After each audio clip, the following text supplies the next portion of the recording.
GK भाई ब्रजेश पे आपका स्वागत करता हूं। दोस्तों, हम लोग यहाँ पर पढ़ेंगे आज अटॉर्नी जनरल ऑफ इंडिया के बारे में। देखेंगे कि इनकी नियुक्ति कैसे होती है, इनके कार्य क्या हैं और जो भी इनसे संबंधित प्रावधान है उनके बारे में समझेंगे। देखिए, ये जो टॉपिक ऐसा है कि हर एक एग्जाम में पूछा जाता है, फिर वो एसएससी का एग्जाम हो, आपका रेलवे का आरआरबी का एग्जाम हो, या फिर आप स्टेट पीसीएस का एग्जाम लीजिए, या यूपी पुलिस में, तो सभी एग्जाम के लिए, या डिफेंस एनडीए सीडीएस, तो ये ऐसा कॉमन टॉपिक है जो सभी जगह पर काम आने वाला है। ठीक है, तो चलिए एक एक इनके फंक्शन देखते हैं। भाई, अटॉर्नी जनरल ऑफ इंडिया, इनका क्या काम है और इनका कैसे नियुक्ति होती है, पद का स्तर क्या है। ठीक है, तो देखिए, भारत का जो महान्यायवादी है, भारतीय संविधान के तहत सर्वोच्च कानून अधिकारी, यानी कि जो सबसे बड़ा लॉ ऑफिसर है ये।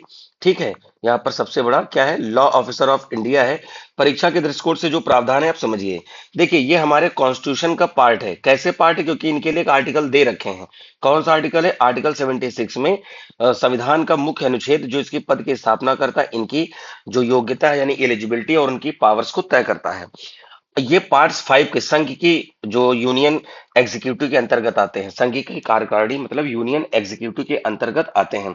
देखिए, ये देश के क्या है, हाईएस्ट लॉ ऑफिसर, जैसे कि मैंने अभी ऊपर ही बताया है। ये क्या करते हैं, इंडियन गवर्नमेंट को जो लीगल एडवाइस देते हैं और कानूनी मामलों पर सलाह देते हैं। जितने भी कानून संबंधी कोई बात होगी, उस पर अटॉर्नी जनरल का काम है कि भारत सरकार को ये सलाह दे। तो याद करने वाली बात क्या है कि ये हाईएस्ट लॉ ऑफिसर हैं, ये एडवाइजर हैं, लीगल एडवाइजर हैं गवर्नमेंट ऑफ इंडिया के। आर्टिकल 76 में है और कॉन्स्टिट्यूशन के पार्ट 5 का पार्ट। तो ये मेन पार्ट हुआ। अब चलते हैं आगे इनके बारे में। देखिए, जो भी प्रोविजन दिए हैं आपको स्टेटमेंट वाइज लिख के एग्जाम में आ जाता है और वही आपको यहाँ पर बताना होता है। अब देखिए, बात करते हैं इनकी जो अपॉइंटमेंट है, इनकी एलिजिबिलिटी और इनका टेन्योर। ठीक है, तो मैं इंग्लिश में बोल दे रहा हूं, जिस जो लोग इंग्लिश मीडियम से होंगे वो ऐसा नहीं समझे कि नहीं बिल्कुल उसमें लिखा हुआ है हिंदी में। ठीक, देखिए इनके अपॉइंटमेंट, तो इनकी अपॉइंटमेंट के भारत के राष्ट्रपति के द्वारा केंद्रीय कैबिनेट की सिफारिश पर करी जाती है, यानी प्रेसिडेंट ऑफ इंडिया करते हैं on the recommendation of central cabinet. Clear. इनकी एलिजिबिलिटी है कि सुप्रीम कोर्ट में जज बनने की इनके पास एलिजिबिलिटी हो, इंडियन सिटीजन हो। क्लियर, ये भी यहां पर 2 पॉइंट है। क्लियर। बाकी इनकी जो बात अभी यहां पर जब आगे आएगी, अब देखो यहां मैं इसको ऐसे कर देता हूं। कह रहे हैं कि भाई सुप्रीम कोर्ट का जज बने, या फिर भारत मतलब उसके साथ में, या नहीं उसके साथ में भारत का नागरिक हो, और किसी हाई कोर्ट में 5 वर्ष जज के रूप में, या 10 वर्ष की इन्होंने क्या करी हो, वकालत भी करी हो। ये इनके नियुक्ति और इनकी योग्यता एलिजिबिलिटी है। इनका कार्यकाल क्या भाई, निश्चित नहीं है। ये प्लेजर ऑफ द प्रेसिडेंट यानी राष्ट्रपति के प्रसाद पर्यंत काम करते हैं। सारी बात समझ में। कॉन्स्टिट्यूशन का पार्ट 5 आर्टिकल 76 है ना। हाईएस्ट लीगल ऑफिसर हैं गवर्नमेंट ऑफ इंडिया के।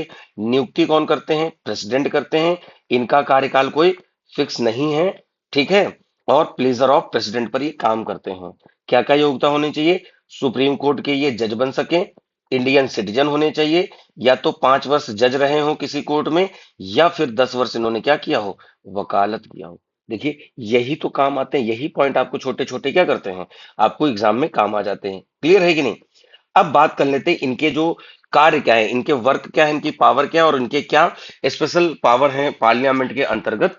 तो देखिए भाई, न्यायालय में प्रतिनिधित्व सुप्रीम कोर्ट या देश के किसी भी हाई कोर्ट में इंडियन गवर्नमेंट की ओर से उपस्थित होने के हकदार है। मान लीजिए कोई केस हुआ तो इंडियन गवर्नमेंट इन्हीं को भेजती कि जाइए आप हमारा केस देखिए। मान लीजिए किसी, जैसे मान लीजिए कोई स्टेट बना आ जाता है सेंट्रल, या राज्य उसका कोई व्यक्ति बना आ जाता है, तो ऐसे बहुत सारे केसेस हुए हैं पास्ट में, जिसमें से जो भारत सरकार को भी केस लड़ने पड़ते हैं किसी व्यक्ति से, किसी राज्य से। ठीक। अब संसद में अधिकार क्या है इनका? आर्टिकल 88 में दिया है कि संसद के दोनों सदन यानी दोनों हाउसेस में बैठेंगे, वो लोकसभा और राज्यसभा की कार्यवाही में भाग लेंगे और बोलने का भी पूरा अधिकार है, पर उन्हें किसी भी वोटिंग में कोई राइट नहीं है। देखिए कितना सिंपल सिंपल सा लिखा हुआ है कि जो ये होते हैं अटॉर्नी जनरल ऑफ इंडिया, ये सुप्रीम कोर्ट या किसी हाई कोर्ट में इंडियन गवर्नमेंट के पक्ष में लड़ेंगे। ये जो हाउसेस होते हैं लोकसभा राज्यसभा, दोनों में बैठेंगे, वहां पर अपने विचार रख सकते हैं। लेकिन जब कोई वोटिंग प्रोसेस होगी तो ये नहीं जाएंगे। क्यों? क्योंकि कोई इलेक्ट होके तो आया नहीं है। आर्टिकल 105 में क्या है, इन्हें एक पार्लियामेंट में जो एमपी होता है उसके मिलने वाले सभी विशेषाधिकार और सुरक्षा क्या होती है, प्राप्त होती है। तो ये एमपी जैसा ही लाभ उठा रहे होते हैं जो मेंबर ऑफ पार्लियामेंट होते हैं, है ना। अब इनकी कुछ हम लिमिटेशंस देख लेते हैं। भारत सरकार के खिलाफ किसी मामले में सलाह या पैरवी नहीं कर सकते, यानी इंडियन गवर्नमेंट के अगेंस्ट नहीं आप लड़ सकते हो कि पता चला कि आप इंडियन गवर्नमेंट के अगेंस्ट ही कोई केस ले लिए हो। तो ये नहीं होना चाहिए। सरकार की पूर्व अनुमति के बिना किसी भी आपराधिक मामले में आरोपी व्यक्तियों का बचाव नहीं कर सकते हैं। यानी सरकार, अगर आप किसी व्यक्ति का केस लड़ रहे हैं तो सरकार से पूर्व अनुमति लेनी पड़ेगी। क्लियर। प्राइवेट प्रैक्टिस में क्या है कि ये क्या प्राइवेट प्रैक्टिस कर सकते हैं, तो कोई भी गवर्नमेंट सर्वेंट नहीं है, ये कोई गवर्नमेंट सर्वेंट तो है नहीं, इसलिए इन्हें इन्हें क्या है, जो प्राइवेट लीगल प्रैक्टिस से नहीं रोका जा सकता है, इन्हें हम रोक ही नहीं सकते हैं। तो ये यहाँ पर क्या है कि इनके बारे में बात हो गई। अब थोड़ा सा देखो फ्लो चार्ट में, आप इसको देख लो कि कैसे करना है। जो लोग इंग्लिश मीडियम के हैं उनके लिए बिल्कुल सिंपल सा आप देख लीजिए। Attorney general of India article 76 में है, कॉन्स्टिट्यूशन के किसमें, पार्ट 5 में है। किसमें, पार्ट 5 में है। अपॉइंटमेंट बाय प्रेसिडेंट, कैबिनेट की एडवाइस पर, कोई इनका फिक्स टेन्योर नहीं है और राष्ट्रपति के प्रसाद पर्यंत काम करते हैं। ये इनकी अपॉइंटमेंट हो गई। एलिजिबिलिटी क्या है, भारत के नागरिक हो, सुप्रीम कोर्ट का जज बनने की क्षमता रखते हो, 5 वर्ष हाई कोर्ट में जज रहे हो या 10 वर्ष हाई कोर्ट में वकालत किया हो। पार्लियामेंट के क्या राइट है, ये बोल सकते हैं, उसमें अटेंड कर सकते हैं, दोनों हाउसेज में अलाउड है, लेकिन आर्टिकल 88 के तहत इनका कोई वोटिंग का राइट नहीं है। क्या रिमार्क्स इनके बारे में, हाईएस्ट लॉ ऑफिसर हैं, प्राइवेट लीगल प्रैक्टिस इनको अलाउड है, बस वो गवर्नमेंट ऑफ इंडिया के अगेंस्ट नहीं होनी चाहिए। ये इनके बारे में प्रोविजंस हैं, ये यहां पर आपने समझा। क्लियर। अब देखिए यहां पर सिंपल से जो आर्टिकल बहुत बार पूछे जाते हैं, मैच द फॉलोइंग आता है, तो आप यहां पर क्विक बुलेट रिवीजन जो आप समझिए कि भाई आर्टिकल 76 में अटॉर्नी जनरल का पोस्ट है। 88 के तहत ये संसद में या दोनों हाउसेस में, लोकसभा और राज्यसभा में पार्टिसिपेट करेंगे, लेकिन ये क्या है कि वहां पर वोट नहीं दे सकते हैं। 105 में क्या है, इनके विशेषाधिकार और भत्ते हैं, जैसे कि किसी एमपी को मिलते हो।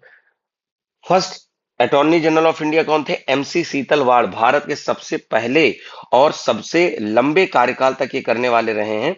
जितने भी पॉइंट आपको हम यहां पर आपसे डिस्कस कर रहे हैं वो आपके लिए बहुत इंपॉर्टेंट है। क्लियर है। आप जिससे पहले जो मैंने पार्लियामेंट कराया है और भी जो चीजें कराई आप देख सकते हैं कि भाई यहाँ पर जो भी पार्ट करा रहे हैं आपके लिए कितना इंपॉर्टेंट है। क्लियर है ना। तो यहां पर आपके सामने इतना हो गया। बाकी अगर बात करें जो लास्ट में हमने बताया कि भाई ये पहले एमसी सीतलवाड़ थे, और प्रेजेंट टाइम में अगर हमें याद आ रहा है, आर वेंकट रमनी, क्या है, आर वेंकट रमनी जो हैं वो क्या है, वो current attorney general of India है। करंट अटॉर्नी नहीं, सी मत लिखिए, नहीं सीएजी समझ लेंगे। अटॉर्नी जनरल ऑफ इंडिया है। तो इतनी सारी बातें अटॉर्नी जनरल के बारे में थी, वो हमने आपसे बताया। ठीक है। तो आप इसको अच्छे से तैयार कर लीजिए, हर एक एग्जाम में काम आने वाला है। साथ में जो लोग एसएससी एग्जाम की तैयारी कर रहे हैं या आप कोई भी वनडे एग्जाम दीजिए, एनडीए सीडीएस का भी देते हैं, तो मैं क्वेश्चन की प्रैक्टिस करा रहा हूँ एसएससी के नाम से, जीके जीएस नाम से होगा, तो आप उसको जरूर देखिए। और रोज 20 क्वेश्चंस का सेट आ रहा है, और कल से पहला मैंने सेट किया था। और आपको आज भी सामने ये मिलेगा, तो बढ़िया से आप उसको देखिए। बाकी पॉलिटी है, ज्योग्राफी है, करंट है, सभी पे वीडियो धीरे धीरे आ रहा है, तो आप उसको लगातार देखते चले और अपनी तैयारी को मजबूत बनाएं। और हमारे टेलीग्राम ग्रुप से जुड़े इसके पीडीएफ के लिए GK by Brajesh sir, GK by Brajesh sir. तो यहाँ से आपको क्या मिलेगी, पीडीएफ मिल जाएगी, और जो भी करंट अफेयर है या वीडियो की लिंक है और चीजों की, वो वहां पर आपको लगातार मिलती रहेगी। तो please do subscribe the channel और बेल आइकन दबा लीजिए, जिससे कि आपको सारे नोटिफिकेशन मिलते रहे और आपकी कोई क्लास मिस ना हो। मिलते हैं नए वीडियो में। Thank you. जय हिंद।